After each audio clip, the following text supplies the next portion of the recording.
We're talking about huge potential for millions of people. Our therapy enables the brain to repair itself. We call it the cure. Джеймс Франко го толкува Вил Родман, научник во водечка фармацевтска компанија кој истражува лек за обновување на мозочното ткиво на човекот. Бара лек против Алцхаймеровата болест од која страда татко му. Истражувањата ги прави врз мајмуни. This one. Does it work like we predicted? With one exception. The drug has radically boosted brain functioning. Вил усвоила малечко шимпанза, Цезар, и го одгледува во својот дом.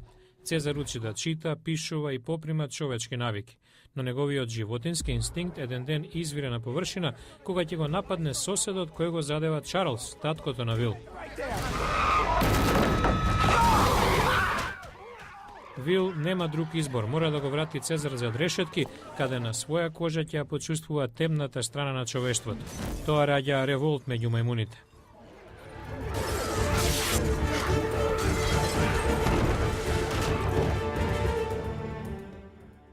Енди Серкис го толкува Цезар. Станува свесен дека светот не е мирољубиво место и мора да направи избор за да преживее. Серкис се подготвува за улогата, проучувајќи ги движењата на мајмуните.